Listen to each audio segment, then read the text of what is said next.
Capítulo 10. Prueba de curación.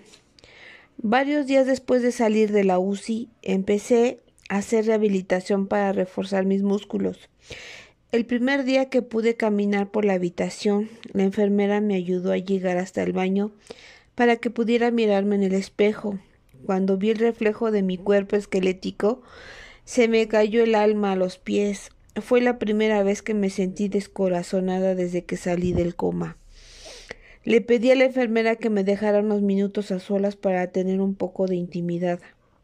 Cuando se fue, seguí mirándome en el espejo. Casi no reconocía a la persona que veía reflejada en el cristal. Se diría que ni la conocía. Se me habían caído gruesos mechones de pelo hasta quedarme casi calva. Mis ojos parecían demasiado grandes para sus cuencas. Me sobresalían los pómulos y tenía un vendaje a un lado del cuello, bajo la oreja derecha, para ocultar una enorme lesión cutánea abierta. Me quedé allí, hipnotizada por mi propia imagen, y empecé a llorar. No lloraba por vanidad. Mi apariencia física no me importaba en ese momento. Lo que sentía era la misma pena que experimentaría cualquiera al ver a otra persona en esas condiciones. Una especie de tristeza mezclada con una profunda empatía. En esa imagen, sobre todo en esos ojos, podía ver los años de dolor que me habían llevado hasta donde estaba ese día, allí, delante del espejo. ¿Cómo he podido permitirme pasar por toda esta angustia? ¿Cómo he podido causarme tanto dolor?, me lamenté. Sí, me sentía como si fuera yo la que me había hecho aquello. Acerqué la mano al espejo y mientras acariciaba la imagen de mi rostro lloroso, me hice la promesa de que nunca más iba a volverme a hacer tanto daño. Los médicos afrontaban mi curación con cautela, particularmente debido al estado en el que me hallaba cuando entré en el hospital. Querían ajustar la proporción y la dosis de quimioterapia que me estaban administrando, que era el tratamiento que yo tanto había temido tiempo atrás. Me fijé varias veces en las enfermeras que venían a administrarme la quimio. Se acercaban y colgaban la bolsa con los fármacos en el soporte para la medicación intravenosa. Cada bolsa de la sustancia que estaban introduciendo directamente en mis venas tenía una etiqueta que ponía tóxico en grandes letras mayúsculas rojas. Las enfermeras llevaban mascarillas y guantes de látex para evitar entrar en contacto accidentalmente con alguno de los productos químicos peligrosos y, sin embargo, parecía que les resultaba extrañamente aceptable e incluso aconsejable introducir esas sustancias directamente en mi torrente sanguíneo. Yo sabía que no necesitaba quimioterapia. Los médicos me la estaban administrando basándose en sus propias necesidades, no en las mías, porque yo sabía que era invencible. Nada podía destruirme, ni siquiera ese veneno que me inyectaban directamente en las venas, el mismo que tanto había temido durante esos años. Curiosamente, no sufrí ninguno de esos usuales efectos secundarios. El equipo médico me mostró muy sorprendido de que ni siquiera tuviera las habituales náuseas asociadas al tratamiento. Me inundó una sensación de victoria. Había superado tan absolutamente el miedo a todo, desde el miedo a morirme de cáncer hasta el terror de la quimioterapia, que lo que estaba pasando servía para demostrarme que era el miedo lo que me había estado destruyendo. Sabía perfectamente que si hubiera estado en esa situación antes de mi experiencia en el otro ámbito, me habría matado de miedo el mero hecho de ver impreso en enormes letras rojas la palabra tóxico en la bolsa que contenía lo que metían por mis venas, y a las enfermeras cubiertas de elementos protectores para evitar cualquier contaminación. Sabía que el efecto psicológico de todo aquello habría acabado conmigo, porque sabía que yo antes era una persona llena de miedo. En cambio, ahora me sentía invencible. Sabía que la decisión de volver que había tomado en el otro lado podía absolutamente con todo lo que pudiera surgir en el mundo físico. Los médicos decidieron hacerme una batería de pruebas para obtener una imagen más precisa de mi situación actual y ajustar la dosis de quimioterapia de acuerdo a los resultados. Aunque renuente, terminé accediendo, principalmente porque sabía que ellos necesitaban las pruebas más que yo como demostración de que estaba curada. Pero también acepté en parte porque yo ya sabía cuáles iban a ser los resultados, y me produció una gran sensación de victoria comprobar que tenía razón.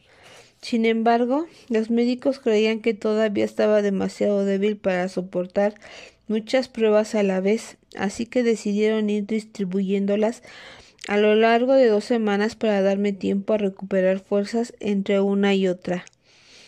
Pesaba menos de 40 kilos y mis niveles nutricionales debían mejorar antes de que se me pudiera practicar alguna prueba que implicara una cirugía, aunque fuera menor, porque cualquier exigencia adicional de curación podía suponer un esfuerzo excesivo para mis escasos recursos. Mis lesiones cutáneas eran unas escaras enormes y abiertas, así que las enfermeras tenían que limpiarlas y vendármelas todos los días. Como tenía lesiones profundas y muy extendidas, los médicos estimaron que no podrían curarse sin cirugía. Mi cuerpo no tenía la nutrición y las fuerzas necesarias para recuperarse de heridas importantes, así que vino a verme el cirujano plástico para evaluar mi situación. Ese cirujano confirmó que mis heridas eran demasiado grandes para curarse por sí solas, sobre todo teniendo en cuenta que mi cuerpo carecía de los nutrientes necesarios para poder realizar ese proceso por sí mismo, pero también estimó que estaba demasiado frágil para soportar una cirugía reconstructiva, de modo que pidió a las enfermeras que siguieran manteniendo mis heridas limpias y vendadas hasta que seguiría sin músculos ni apenas carne sobre los huesos, tuviera las fuerzas necesarias para soportar la intervención. Unos 6 días después de salir de la UCI empecé a sentirme un poco más fuerte y a caminar por el pasillo del hospital durante periodos cortos sin necesidad de descansar. La primera prueba que los médicos pensaron que podría soportar fue la biopsia de la médula ósea. Es un procedimiento muy doloroso que consiste en introducir una aguja gruesa en la base de la columna para extraer médula del hueso. Es habitual que en un linfoma avanzado el cáncer se extienda hasta la médula ósea, así que los médicos esperaban encontrar la confirmación de la metástasis en los resultados de mis pruebas. Querían utilizar esos resultados para determinar qué fármacos me iban a administrar y en qué dosis. Recuerdo el día en que me dieron los resultados. El doctor entró con la cara de preocupación en la habitación, acompañado por todo un equipo de personal del hospital. «Tenemos los resultados de la biopsia de la médula», dijo. «Son un tanto inquietantes». «¿Por qué? ¿Cuál es el problema?» Mis familiares estaban en la habitación del hospital conmigo y todos parecieron preocupados. «No hemos encontrado cáncer en su biopsia de médula», anunció el médico. «¿Y eso es malo?» «¿Por qué?», preguntó Dani. «¿No significa eso que el cáncer no se ha extendido hasta la médula?» «No, eso no es posible», prosiguió el oncólogo. «Ella tiene el cáncer en su organismo. No puede haber desaparecido así en un abrir y cerrar de ojos. Solo es cuestión de encontrarlo. Y eso es un problema porque no podré determinar la dosis de tratamiento que debemos darle hasta que lo encontremos». Así que los médicos mandaron mi muestra de médula a uno de los laboratorios de patología más avanzados del país. 4 días después llegaron los resultados y nuevamente eran negativos. No había rastro de cáncer. Sentí una desbordante sensación de victoria al oír las noticias. Pero los médicos no quisieron darse por vencidos y propusieron hacerme una biopsia de un nódulo linfático para hallar el cáncer. Al principio mi recién adquirido sentido de autoafirmación me hizo querer plantarles cara y decirles, no, no, no, no me van a hacer más pruebas porque es mi cuerpo, yo ya sé que no van a encontrar nada. Pero como los médicos insistieron, recordándole a mi familia el estado en que estaba cuando llegué al hospital, solo unos días antes, decidí dejarles seguir adelante a pesar de que sabía con toda certeza que no iban a encontrar lo que buscaban. También me di cuenta de que superar todas las pruebas médicas que quisieran hacerme me iba a proporcionar una y otra vez esa sensación de victoria que ya había sentido. De hecho, llegué a decirle al médico, hagan lo que tengan que hacer, pero quiero que sepan que lo hacen para convencerse ustedes mismos y yo ya sé cuáles van a ser los resultados.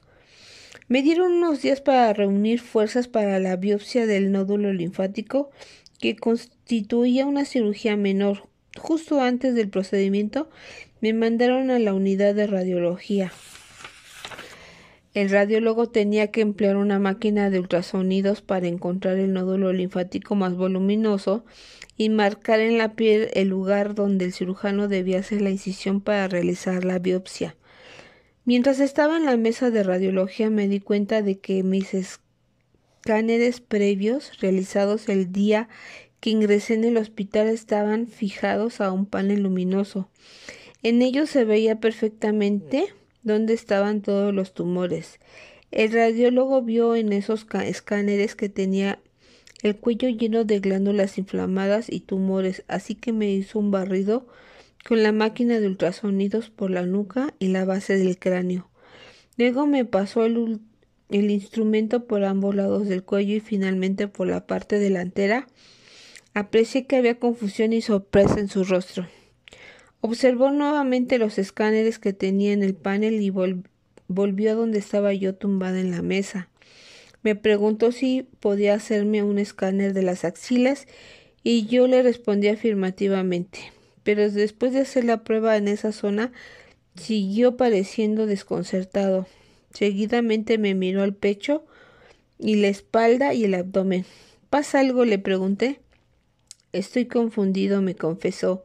¿Por qué? ¿Qué ocurre?, inquirí, empezando a intuir lo que estaba pasando. Discúlpeme un momento, dijo, y se fue a un teléfono que allí cerca estaba, y oí que llamaba a mi oncólogo. No lo comprendo, le oí decir. Tengo escáneres que muestran que el sistema linfático de la paciente estaba muy afectado por el cáncer hace solo 2 semanas, pero ahora no consigo encontrar ni un solo nódulo en todo su cuerpo que tenga un tamaño que pueda sugerir, aunque fuera remotamente, la presencia de cáncer.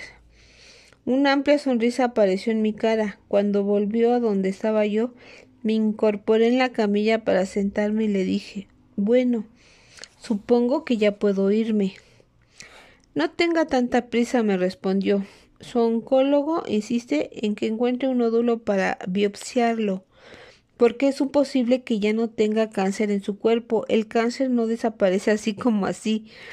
Tengo que encontrar un nódulo en una ubicación fácil y accesible, por ejemplo, el cuello. Me marcó un nódulo linfático en el cuello, aunque no estaba inflamado. Reservaron un quirófano y el cirujano me hizo una pequeña incisión en el lado izquierdo para quitarme el nódulo. Como lo hicieron con anestesia local, fui consciente de todo el proceso. No me gustaron nada las sensaciones que noté en el cuello cuando el médico me extirpó el nódulo. Todavía recuerdo el olor de mi propia carne quemada al cauterizarme la herida. En ese momento pensé que haber aceptado aquello tal vez no había sido una buena idea después de todo. Pero una vez más, los resultados demostraron que no había rastro de cáncer. A partir de ese momento, sí que empecé a protestar por las continuas pruebas y los fármacos, pues en el fondo yo no tenía ni la más mínima duda de que estaba curada. Además, empecé a agobiarme por seguir confinada en el hospital. Quería salir y empezar a explorar el mundo otra vez, porque todo ahora ya sabía que iba a estar bien. Pero los médicos se resistían e insistían en que yo necesitaba más pruebas y más medicinas. Me recordaban constantemente el estado en que ingresé. Si no son capaces de encontrar cáncer en mi cuerpo, ¿por qué sigo necesitando esto? Le preguntaba. Que no encontremos el cáncer no significa que no esté ahí. No olvide que estaba usted terminal cuando llegó hace unas semanas, me respondían. Pero finalmente me hicieron una tomografía por emisión de positrones en todo el cuerpo, y cuando los resultados demostraron que definitivamente me había librado del cáncer, mi tratamiento terminó. Además, para asombro de mi equipo médico, los preparativos que había hecho el cirujano plástico para cerrarme las lesiones de la piel no fueron necesarias, porque mis heridas se curaron por sí solas.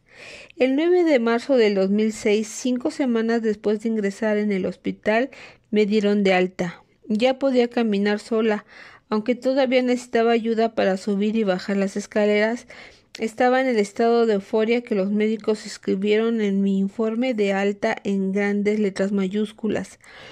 A pesar del alta, se recomienda reposo en el domicilio. Nada de ir de compras ni de fiesta hasta dentro al menos 6 semanas. Pero yo no tenía intención de hacerles caso. Justo una semana después, el 16 de marzo, día de mi cumpleaños, me fui a cenar con mi familia a mi restaurante favorito, el Jimmy's Kitchen, para celebrar mi nueva vida. Y la semana siguiente, el día 26, fui a la boda de una amiga. Para asombro de todos mis amigos que sabían por lo que había pasado, bailé y bebí champán porque estaba pletórica. Había aprendido de una vez por todas y para siempre que la vida hay que vivirla plenamente con alegría y abandono.